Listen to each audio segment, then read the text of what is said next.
सभी को सादर जय जिनेन्द्र। प्रतिदिन की भांति आज यहाँ पर मन की बात मुनि श्री वीरेंद्र सागर जी के साथ का कार्यक्रम प्रारंभ किया जा रहा है, जिसमें सभी श्रावकगण अपने मन की जिज्ञासा हमें व्हाट्सएप के माध्यम से भेजते हैं और हम उनकी जिज्ञासा को मुनि श्री के समक्ष रखते हैं। पूज्य गुरुवर उनका समाधान करते हैं। आपके मन में हो जिज्ञासा तो भेजिए हमारे पास, होगा उनका समाधान। इस कार्यक्रम को देखने के लिए हमारे जनसंतवाणी चैनल को YouTube पर सर्च करें और साथ ही सब्सक्राइब करें।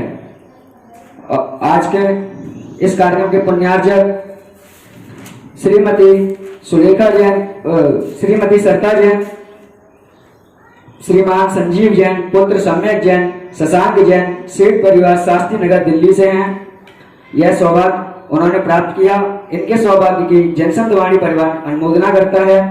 यहाँ पर सर्वप्रथम प्रश्न स्टार्ट करने से पहले मुनि श्री के चरणों में त्रिकाल नमोस्तु करते हुए कि हे स्वामी नमोस्तु नमोस्तु नमोस्तु।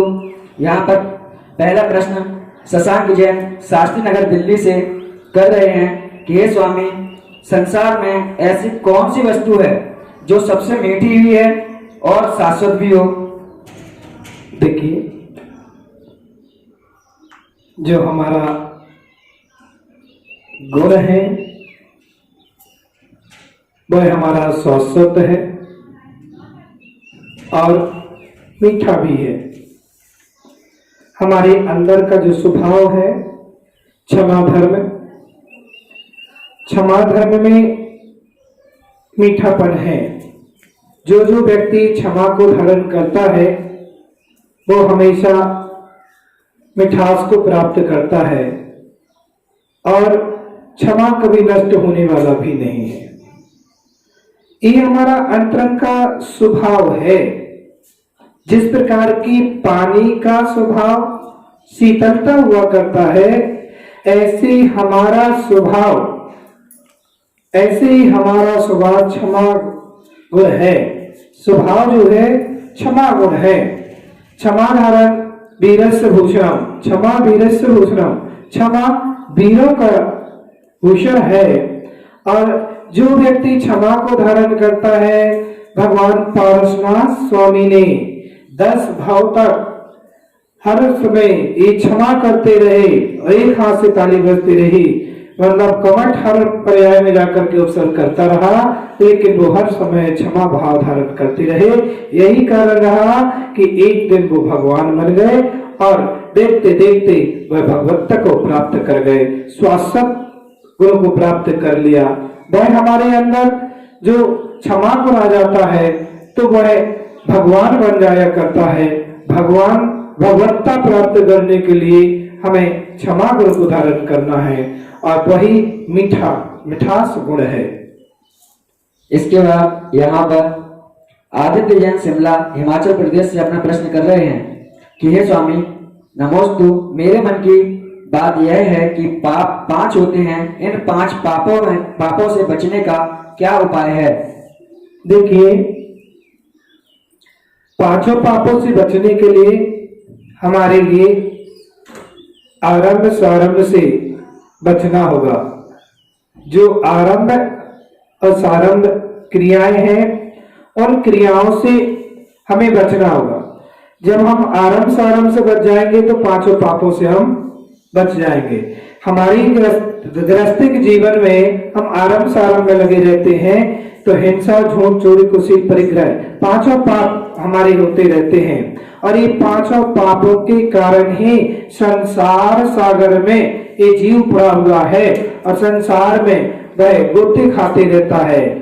आज ये व्यक्ति संसार में भ्रमण कर रहा है तो इन पापों के कारण ही, और जिस दिन वो पापों को त्याग कर देता है, पाप जिसके त्याग हो जाया करते हैं, वो एक मानवता को धारण करके, रत्नात्रय धर्म को धारण करके और वह महासंयम को धारण करके मोक्ष पद को भी प्राप्त करता है।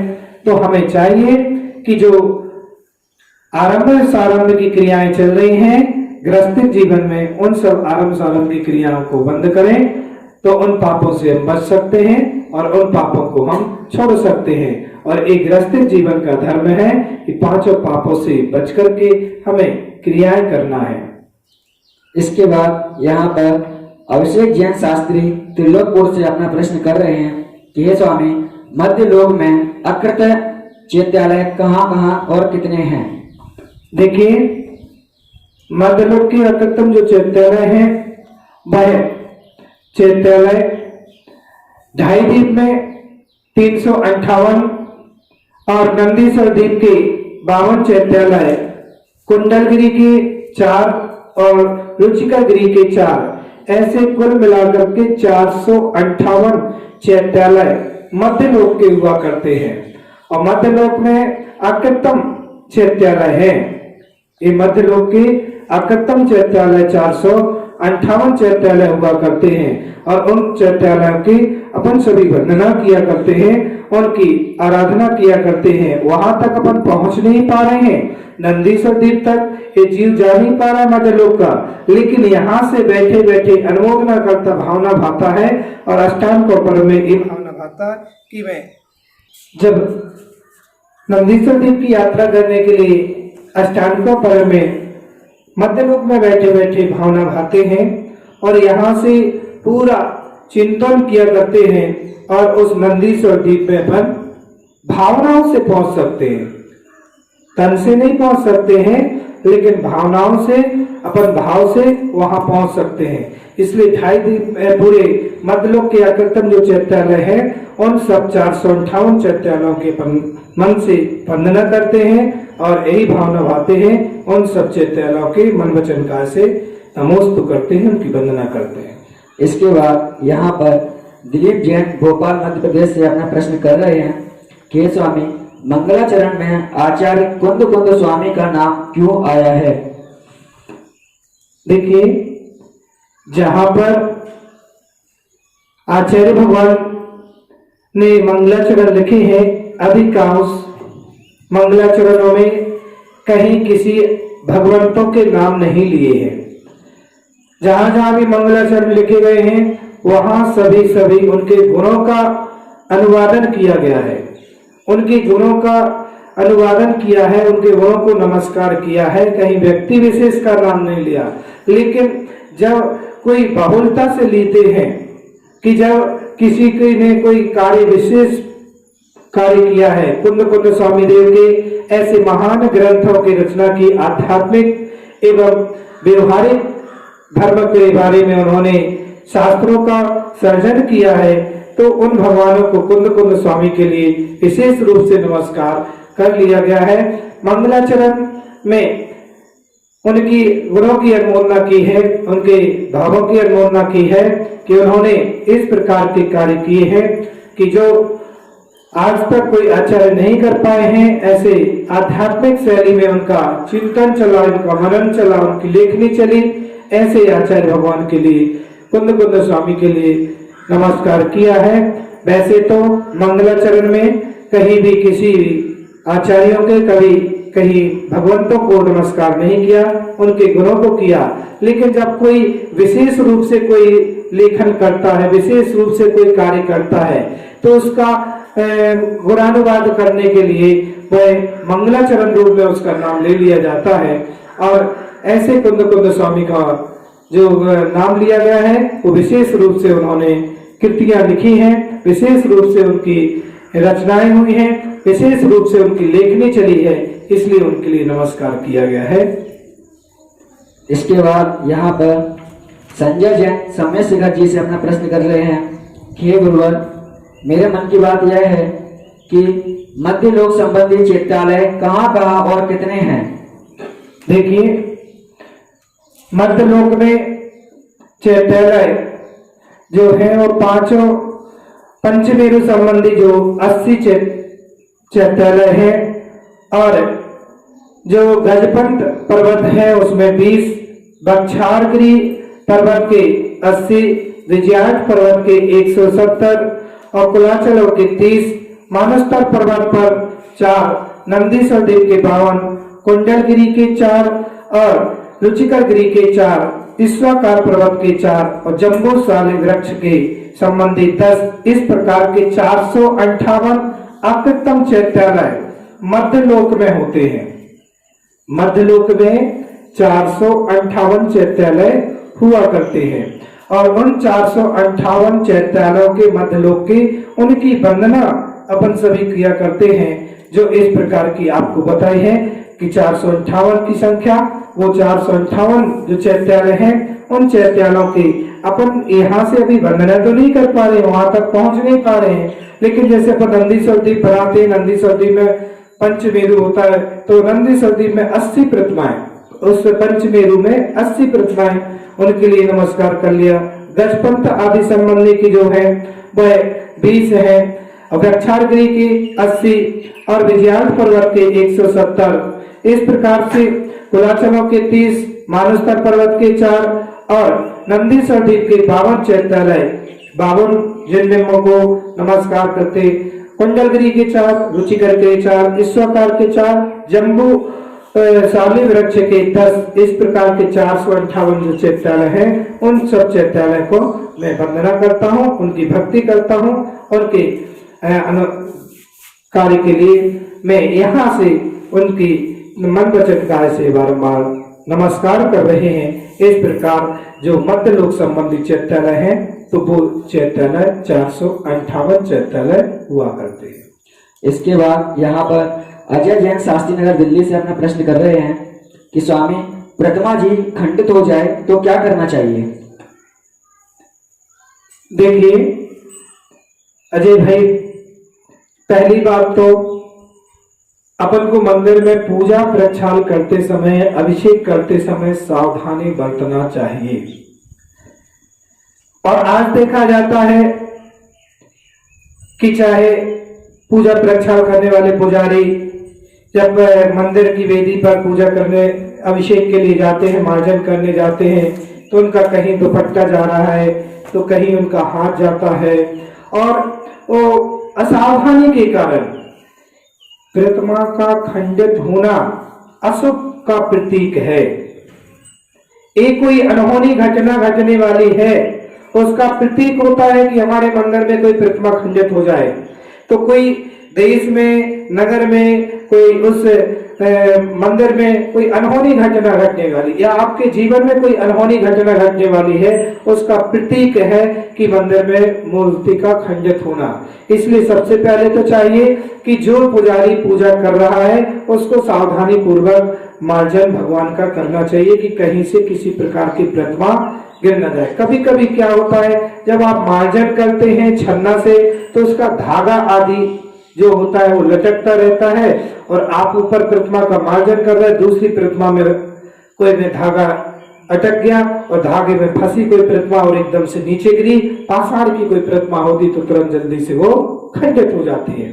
यदि कोई प्रतिमा खंडित हो गई है तो उस प्रतिमा का विसर्जन करना चाहिए, या तो कहीं उसका जल आदि में विसर्जन करें, या म्यूजियम, आजकल म्यूजियम है जो आरजी में भी है, नवागढ़ में भी है, तो ऐसे म्यूजियम में आदि में वो प्रतिमा या तो रख देना। पहले तो प्रतिमा खंडित हुई थी उसका निष्ठापन क्रिया करना चाहिए, कोई पंडित को बुला करके उसकी निष्ठापन की क्रियाएं कराएं और फिर उस प्रतिमा को वहां पर विराजमान करें। उसकी जगह पे नवीन प्रतिमा उतने ही साइज की, उसी भगवान की, फिर उसी व्यक्ति को जिससे खंडित हुई है उसको नई प्रतिमा जहां की तहां विराजमान कराना चाहिए, और गुरु के पास जाकर के उसको प्रायश्चित लेना चाहिए, और गुरु से प्रायश्चित लेकर के और फिर जो गुरुदेव प्रायश्चित होता है वो प्रायश्चित उसको करना चाहिए, और वह एक नवीन प्रतिमा वहां पर विराजमान करें। तो पुरानी प्रतिमा का विसर्जन करना, या तो विसर्जन करें, पहले उसके जो प्रतिष्ठा थी उसका विसर्जन कर दिया, फिर उस प्रतिमा को जो मूर्ति है उसको संग्रहालय आदि में, म्यूजियम आदि में कहीं भी रखा सकते हैं, या आप मंदिर में वो खंडित प्रतिमा न रखें, कोई उस स्थान पर प्रतिमा न रखें, तथा उसका उल्टा असर उस समाज के लिए, उस परिवार के लिए होता है। तो जब भी यदि कोई इस प्रकार से, पहले तो प्रयास करना चाहिए कि इस तरीके से यदि कोई खंडित हुई है प्रतिमा, तो कोई भक्ति के माध्यम से कोई चमत्कार हो जाए कि आपको उस प्रतिमा को घी और पूरे में उस प्रतिमा को रखें और अखंड भक्तामृत पाठ करे या नमोकार मंत्र पाठ करे वह 21 दिन तक और उस प्रतिमा को देखें, क्या आपकी भक्ति के माध्यम से वो जुड़ भी सकती है। जैसे कि कचनेर के पारसनाथ भगवान का अतिशय, कचनेर की मूर्ति जो है वो गले से अलग है, धड़ अलग है, यहाँ का अलग है, लेकिन वहां का ये अतिशय रहा कि वहां घी और बूरे में उस प्रतिमा को रखा गया और 108 दिन तक वहां पर वह भक्ति चलती रही, भक्तामृत पाठ चलता रहा और उसका प्रभाव ये रहा कि आज वो मूर्ति जहां की तहां पूरी जुड़ गई।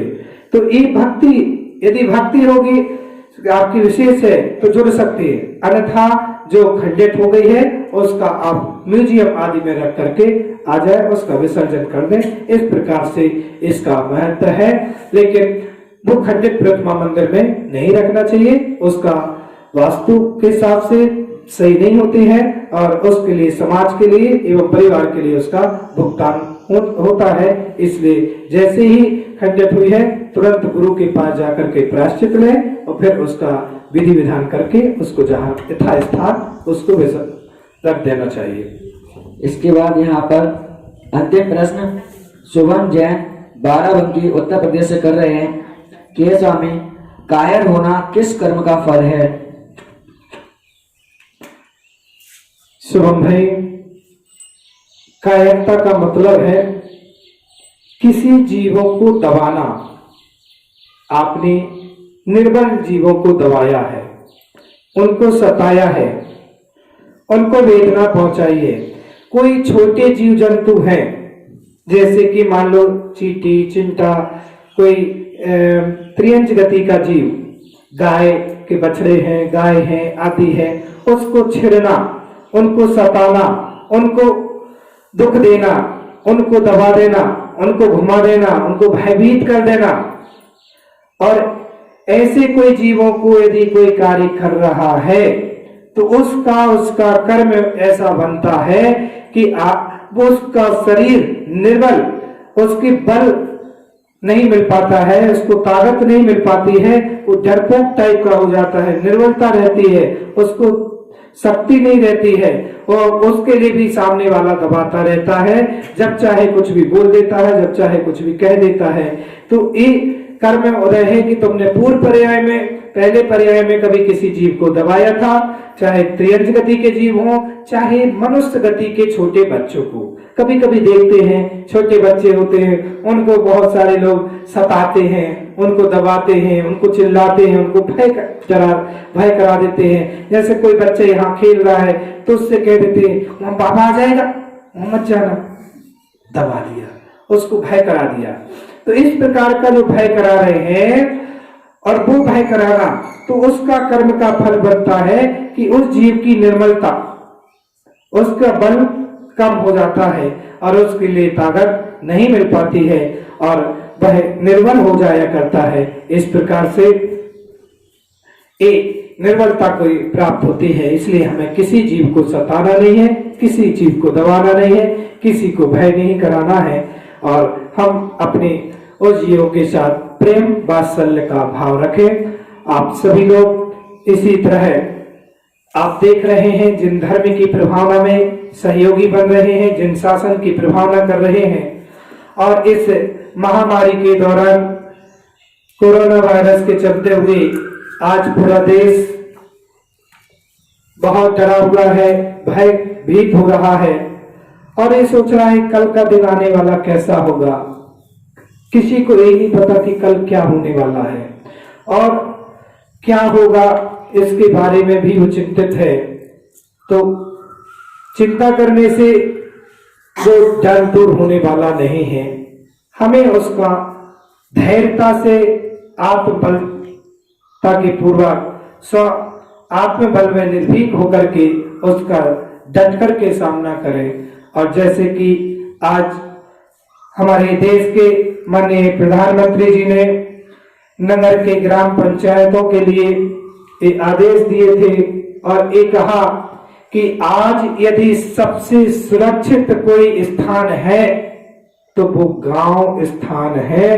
ग्राम सुरक्षित है और जितनी सिटियों में भय है, शहरों में भय है, उससे कहीं लाख गुना गांव के लोग सुरक्षित हैं। और वो सिर्फ इस बात से सुरक्षित हैं कि उन्होंने 2 गज दूर रहने के लिए कहा है।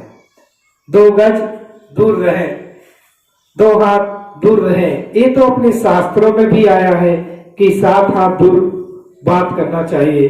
तो ऐसे ही आप जितना दूर रहेंगे लोगों से, जितनी दूर से बात करेंगे, उतने आप सुरक्षित होते चले जाएंगे। आप सुरक्षित रहेंगे।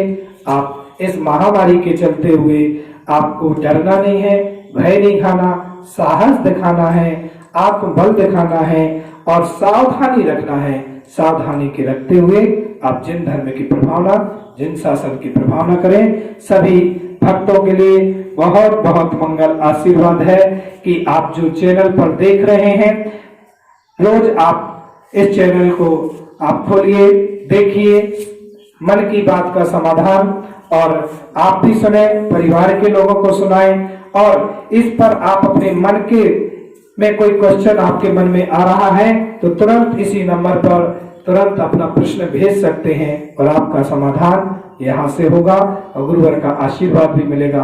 आप सबको मंगल आशीर्वाद है। ओम शांति, सर्व शांति।